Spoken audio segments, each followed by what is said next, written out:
নমস্কার বন্ধুরা, আপনাদের সবাইকে স্বাগত জানাই। আমি আজকে একটা হেলদি ব্রেকফাস্ট রেসিপি নিয়ে চলে এসেছি। অনেক সময় আমাদের হাতে বেশি সময় থাকে না, তখন আমরা এইভাবে স্বাস্থ্যকর ব্রেকফাস্ট করে নিতে পারি। তো এই জন্য আমি 2টো ডিম আর 1 কাপ দুধ নিয়েছি। ডিম দুটো ভেঙে একটা পাত্রে নিয়ে তাতে পরিমাণ মতো নুন দিয়ে দিলাম, আর স্বাদ ওঠার জন্য ছোট 1 চামচ চিনি দিয়েছি।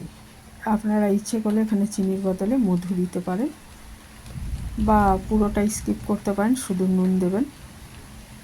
দিয়ে এটা ভালো মতো ফেটিয়ে নিচ্ছি আগে। এখানে বেশ আজকে বৃষ্টি হচ্ছে আমাদের, কাজেই আওয়াজ একটু ক্যাচ করতে পারে, তো ইগনোর করবেন। আর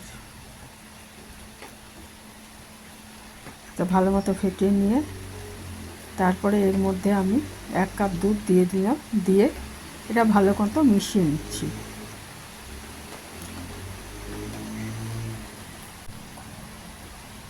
এটা ভালো মতো মেশানো হয়ে গেলে এর মধ্যে আমি 1 গ্লাস আটা নিয়ে নিচ্ছি। ভালো মতো মিশিয়ে দিয়ে এর মধ্যে আমি 1 গ্লাস আটা নিয়ে নিচ্ছি। 1 গ্লাস আটা মানে ধরুন 200 থেকে 200 মতো আটা ধরুন, কারণ গ্লাসটা বেশি বড় নয়। তো 200 আটা নিয়ে নিলাম। আর আপনারা যদি ছোট 1 কাপে করেন তাহলে ডিম একটা নেবেন। হ্যাঁ, আর 200 গ্রাম নিয়েছি, সেই ক্ষেত্রে 2টো ডিম নিয়েছি। যদি আরেকটু আটা বেশি নেন, যদি আরেকটু বেশি নেন সেক্ষেত্রে 3টে ডিম নেবেন। হ্যাঁ, এইভাবে আটা যেরকম নেবেন সেই হিসাবে ডিমটা নেবেন, তাহলে খেতে ভালো লাগবে।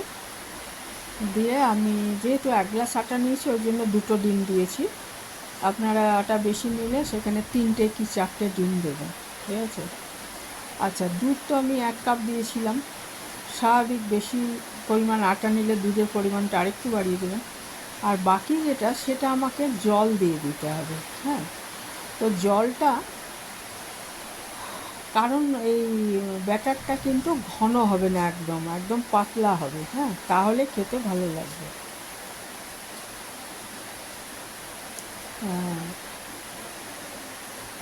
তাহলে খেতে ভালো লাগবে। কাজেই এটা এটা আমি ভালো মতো আগে মিশিয়ে নিচ্ছি। মিশিয়ে পাতলা করার জন্য যতটা জল প্রয়োজন আমরা জল দেব।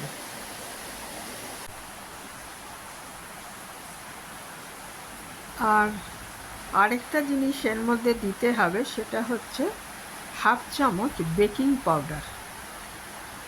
তাহলে জিনিসটা খেতে ভালো হবে। দেখুন, 1/2 চামচ আমি বেকিং পাউডার দিয়ে দিলাম।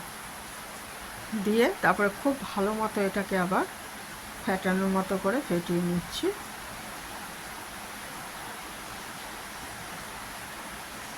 করে রেখে দিয়ে 2-3 মিনিট রেখে দিয়ে তারপরে এটা তৈরি করব।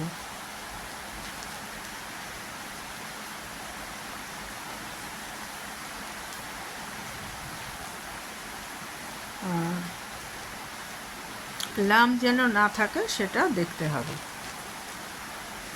আর যদি আপনাদের ধরুন চিকেন রান্না রয়েছে, হ্যাঁ, বা এটা কিমা হতে হবে অবশ্য, নয়, হাড় থাকা চলবে না, তাহলে কিন্তু এটা যেটা তৈরি করব তার সাথে ভেতরে দিয়ে এটা খেতে পারেন। তো আমি এটা ভালো মতো করা হয়ে গেছে ব্যাটারটা। এবারে একটা তাওয়া বসিয়ে তো ভালো মতো তেল লাগিয়ে নিচ্ছি তাওয়াটায়। তারপরে 1 হাতা কি 1.5 হাতা, আপনি যেরকম সাইজের করতে চান এটা, সেইভাবে এটা ব্যাটারটা দিয়ে দিন। দিয়ে 1 পিঠ ভালো মতো শুকনো হয়ে গেলে উল্টে আরেক পিঠ ভালো মতো ভেজে নিন। এটা দেখুন একদম পাতলাই করেছি আমি ব্যাটারটা। তারপরে ওপরটা যখন শুকনো হয়ে যাবে তখন এটা উল্টে দিন। খুবই স্বাস্থ্যকর একটা রেসিপি। এর মধ্যে ডিম রয়েছে, গমের আটা রয়েছে, আর রয়েছে আপনার দুধ রয়েছে। তো আটা তো এমনি কোনো অসুবিধা নেই, কারো যদি আটাতে অ্যালার্জি থাকে তাহলে আলাদা কথা, না হলে আটাতে এমনি কোনো অসুবিধা নেই। তারা ওটস দিয়েও করতে পারেন রেসিপিটা, ওটসের গুঁড়ো করে সেটা দিয়েও করতে পারেন। তো এক পিঠ ভাজা হয়ে গেছে, আমি অপর পিঠও ভালো মতো ভেজে নিলাম, তাহলেই আমার এটা রেডি হবে।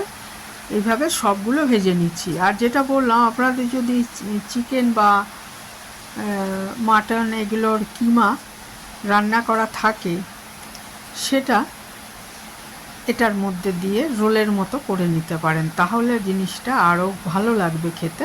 আর না হলে এটা এমনি খেয়ে নেওয়া যাবে, খুবই ভালো হয় খেতে। আপনার কোনো আচারের সাথে বা সসের সাথে, সস খুব একটা ভালো জিনিস নয়, তবু ওই আর কি, বা কোনো যদি চাটনি বানিয়ে নেন তার সাথে খেতে পারবেন, খুবই ভালো লাগবে খেতে।